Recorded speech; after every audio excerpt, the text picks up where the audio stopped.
Many times I've been asked, what's the best crop dusting airplane there is? That's like saying, what's the best car there is? You know, everybody has different opinions. So what I want to try to do is kind of break this down to make it a little simpler for you and kind of see which category that might be best for you or whatever. I made a list here, and we're starting off with what I call entry-level ag airplanes. Entry-level ag airplanes, to me, are slow airplanes. Less than 100 miles an hour. When you're less than 100 miles an hour, you are relatively safe with the new airbags and things that are available for airplane right now. At less than 100 miles an hour, unless you just completely screw up, chances are you're going to survive the airplane. But there's another very important factor, and I'm sure I'll get a lot of discrimination about this. However, a slower airplane is much easier to control the swath. It is much easier to get penetration, and it is much safer because of the impact concept if there ever was a major accident. And just like your ground equipment, Mr. Farmer, when you're spraying with your Highboy or your John Deere sprayer, do you spray it 40 miles an hour? No, you spray it 10 or 15 miles an hour, and that's a lot faster than you used to do with your truck, and that's even with the most sophisticated equipment. Why? Because you don't get as good a coverage. Same is true. It's only when you start getting above 100 miles an hour that all this research is being done to try to keep the fines down and the drift components down and everything else. Entry level, I recommend a Radial AgCat 450, 600, really doesn't matter. And the Pawnee, which is PA25, we also have a new version of that called the P3, made in Argentina, that's available in the United States. And it uses an inline 260 horsepower Lycoming engine. And some had 235, and in fact there was a 150 horsepower Pawnee start years ago. What this does, gives you a fairly safe platform that at a speed that you're fairly comfortable with. I mean, let's face it, we all grew up going up and down interstates at 80 miles an hour, even though the speed of 70 posted, we would go 80 miles an hour all the time, you know. So it's only until you start getting close to 100 miles an hour that the anxiety and the nuance of that speed starts becoming a factor. And once you pass that 100 miles an hour, when you're talking about close to the ground, I'm not talking about 10,000 feet, it really starts showing, okay? Just much like the difference between driving in a truck or driving in a go-kart. You're closer to the ground, the effects are so much faster. Things come at you so much faster. And we'll get to that a little bit later in this segment. The second group, what I call the intermediate group, this would be speeds, let's say 110 miles an hour to 130 miles an hour. This is where a lot of the older, you know, 20, 30-year-old airplanes fall into existence. And we had the Cessna 188 that had several versions of that. We had the Piper Brave, which was also called a Pawnee. It was a Pawnee Brave. And both of those used an inline 300 to 75 horsepower engine. So it gave you a little bit more capacity, gave you a little more speed for ferrying, and worked real great. Then we had the Weatherly, came into existence. The Air Tractor made by Leland Snow, the 301 and 401 are radial versions. The Thrush radial had well, the Weatherly uses a 450 Pratt & Whitney, and the Thrush uses a 600 as the 301 and the 401 do. As a 600, 1,340 cubic inch Pratt & Whitney engine. And I classified into intermediate, even though it is a turbine. The engine is not the most common. I mean, it's a very sophisticated piece of equipment, don't get me wrong, but the operation of it is actually easier than a radial. But what it amounts to is speed, okay? Speed is, you know, the faster the speed, the more anxiety, the less comfort. So Because AGCAT's relatively slower, once again, it's pulling four wings through the air with struts and flying wires and things. So it's going to fly anywhere from 110 to 130 miles an hour, even with a turbine on it. Does great work, and the neatest thing about it is it'll take off and operate out of a 1,500-foot strip or dirt road or anywhere you want to put it. So I do classify one turbine, and that is the AGCAT, in the intermediate category. Then we start going to the 140 to 180, even now bumping 200 with the bigger, faster 802s with the Dash 67. Holy mackerel, you're talking about Daytona racing all day long with trees and all kinds of stuff in the middle of the racetrack. This is a very, very advanced level. And we'll get into this a little bit here in this segment, is when we get into something that's going that fast, you have to acclimate your brain to it. The most recent thing that I can remember is a Geico commercial, which there's hundreds of them on TV, that showed Mario Andretti in a Formula race car. And part of the deal was this guy won a ride in this thing with Mario Andretti, and as he was getting in the car in the back and putting on his helmet, Mario looked at him and says, "I hope you signed the release, or the waiver." He said, "What waiver?" And then he just took off. Well, this guy's freaking out, and it shows pictures of what his perception is. And I mean, it's just, everything's going by so fast he can't do anything but scream because he is so anxious.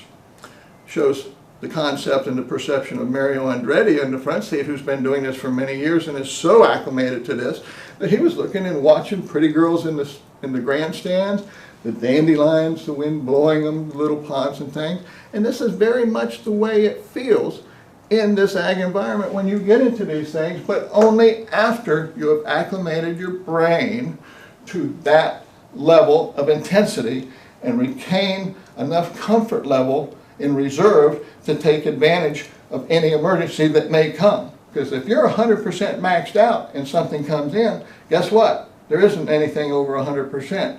So it doesn't have room to process this thing, and chances are that's where accidents occur. So it's been proven, and the statistics are starting to show a little bit more, and that's why we advocate it. Even though we do transition training, and turbines are a great thing, a great powerful tool to be used, we advocate not until you've done at least a year in at least one of these, because you're just going too darn fast. Some of the questions that I've been asked also in relation to this is, what airplane has the best swath? Well, quite truthfully, it's not even listed up there. To me, and this is strictly my own personal opinion, but I have a lot of people that would also say the same thing. There used to be an airplane that was made by Bellanca Corporation called the DW-1 Eagle. It had a wooden wing, as more of a glider sailplane wing, very large, and it would actually do, with a 300 horsepower engine, a 70-foot swath with no vortices. It would lay down just a sheet. It was a slow biplane, had a great wing, had a taper on the ends that would eliminate the vortices, the whirling that got into the thing. And it was probably the best swath I've ever seen in an ag airplane, bar none. And it was so easy. And this is what you'll find, once again, with the slower airplanes. It's so much easier to understand and to develop a swath. And you can ask any of your safe people also. It's when we go into the faster, sheer moments of trying to keep those droplets together instead of breaking up into a much finer mist that can actually drift off and do damage or stay in suspension for a long, long time and do something else somewhere else. I've also been asked what the safest ag airplane is. Well, in my opinion, there's, once again, the slowest airplane is always going to be safest airplane, for the simple reason that you're going to have less impact if you hit something. But let's take a look at the old AGCAT with the biplane. And you got wings on top and wings on the back, get protected all around. In fact, statistics will show, other than post fires, the accident rate and the fatality rate of AGCATs are much much less than any other ag airplane that's ever been in existence. And now, with the advent of AmSafe shoulder harnesses, you know, and with proper techniques and larger fields, I just believe it is something that could be, and there's so many of them out there.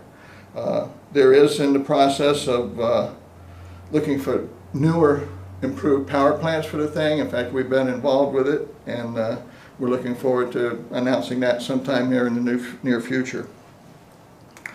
Another question. Well, how do I find an ag airplane? Well, first thing to do is start doing your homework. Hopefully this will help you a little bit and see which classification you want to go into, because quite truthfully, if you're a just soloed pilot or a private pilot, never done any ag, never done any aerobatics or any close tolerance type work or bush work or anything else, I would definitely recommend, once again, you know, take care of your mama's little boy. Stay with the slow airplanes. Get acclimated, get comfortable. Then when you go to the next step, it is just that. It's a step. Get up, right? Just like when you go up a flight of stairs. You don't jump from the bottom all the way to the top step. You have intermediate steps. And I recommend it strongly to be safe. And several places you can find ag airplanes. You have the old trusty Trade-A-Plane. They have it online versions now. Barnstormers is a great concept. If you go to barnstormers.com, and on the left side there's a column that says agriculture. Then you'll have all these airplanes will be listed there with prices and everything else. It'll give you an idea, start looking for your pricing and concepts there. You have other publications like Ag Air Update, which I recommend strongly. A good friend of mine, Bill Lavender, is the editor there. He does a great job with this paper, and it's very, very informative to this industry, and it's very much needed in this industry. Ask, you know, don't be afraid to ask. Every one of us operators that have been doing this for a while had somebody somewhere that we had to ask questions, and they helped us. So now it's our turn to ask back. As long as you're sincere, and don't come there with your pants down to your knees or whatever the case may be, you'll find somebody to help you, I assure you. Because we all had help. All right? Should I buy a new ag airplane or a used ag airplane? Once again, that goes right to the car situation. Do you drive a new car every year? Do you drive a used car? As long as you can, and try to save money that way, but know that you're not really saving a whole lot because you still have maintenance costs and it's not under warranty. Same issues are true here with ag airplanes, except the price differences are much, much more great. You can pick up used AgCats and used Pawnees for less than $100,000. Pretty much everything in this thing, if you look close, you can find these for less than $125,000. But when you start looking here, and these are used prices now, when you look in here, you're looking at probably, you're going to go up to $300K plus. Because the new cost on these, well, this new Pawnee, is about $300 grand. New AgCats, which I understand they are going to be starting to try to build them again pretty soon. It's probably going to be closer to 4 or 5. So, with a new engine, new manufacturer. Any of these right now, of the ones that you can buy, I think you can still buy a new 401 with a radial engine in it, but I think it's real close to $500,000. The Weatherly is no longer being produced. Braves, you can find them with little turbines on them also. Cessna 188s are getting pretty tired. You can still find them for around $125,000.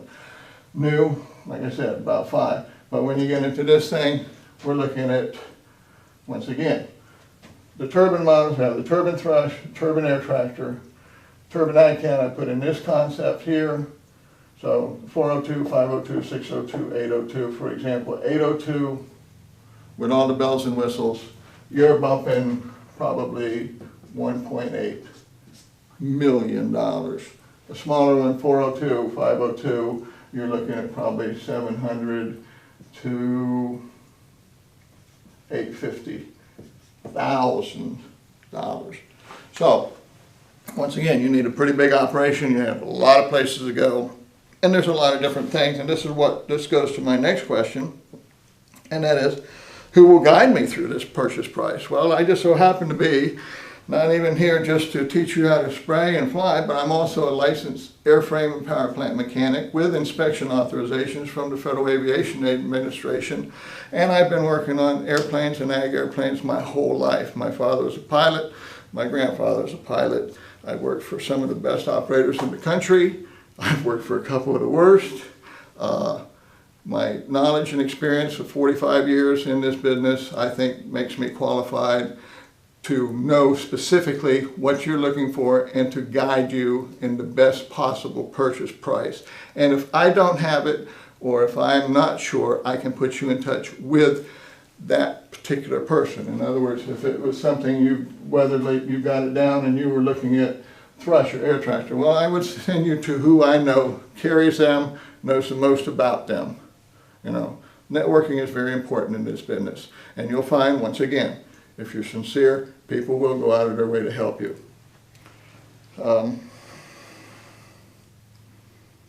Another question I get, well, okay, if I buy an airplane and I'm ready to do my farm, what do I have to do? Well, that's another thing that we come into, because I have been chief pilot of at least 5 different spray operations in my career, as well as owning my own spray operation. I feel that I can work and guide with you from start to finish on whatever you want to do, whether it's something that you want to do for just you and your farm, whether you want to start a co-op and do it. If you are, and I see great possibilities, commercial ground applicators that are tired of losing people when the ground is wet and they have to send them to the airplanes to fly. Well, guess what? I would say that probably at least half, or close to maybe 40% of the commercial spray operators in this country also have ground equipment to do their ground stuff for the sensitive areas when it's close to something else. So what's the difference, Mr. Ground Operator? You have a bunch of ground equipment. Why send a customer to someone else? Have something that you can do yours until it dries out. Then if you see that it's lucrative, then you can start picking and choosing whichever one is best for you. Concepts are there, the ideas are there, and the trick is to just look at this thing from afar with a little bit of guidance and help that I can give you, and I'm sure that we can come up with a good business plan for your particular situation. This is what we've done for really and truly the last 15 years. So, in closing on this particular segment, you also will need a license by the Federal Aviation Administration, and this is what we do in the schools. We give you your licensing. You'll have to be licensed by the state for putting out pesticides and possibly for an operation, depending on which state you're in, and we stay on board with that. For the federal government, you have a waiver that's called a 137, which is basically just permission to waive from the general flight rules to these flight rules under this part of the Federal Aviation Regulations while you are doing the spraying. When you're not spraying, you're still flying under the general rules of the road. But when you're actually doing the spraying, you can get a little closer and they make allowances for you to achieve this. But once again, Big Brother's always watching. The best thing you can do is always be prepared, understand what your limits are, and understand what the restrictions are. You know, and these are things that we guide you and help you with. And once you leave our school and once you're ready to go, we will never leave you flat. Please, check our website out. Talk to our past customers. Once you're a student of ours, you're always going to be a student and a friend of ours. We will always be there to help you, guide you, answer any little questions you might have. And if you don't feel comfortable at the end of school still thinking that I need a little more, either myself or one of my representatives, which I have a lot of cohorts and been in this business and I've worked with that may not be actively spraying now because they lost a medical or something else, but they'll still have a tremendous amount of knowledge that can help you for a week or two get acclimated as you get going. And then when you feel that you don't need them anymore, tell them bye. I've got other guys that will actually fly for you and work with you right alongside with you on this thing. Once again, your particular situation is going to be unique. We need to just sit down and discuss it. So whenever you get a chance, or once you do your investigation, please give us a chance to talk to you. Thanks for watching. Bye.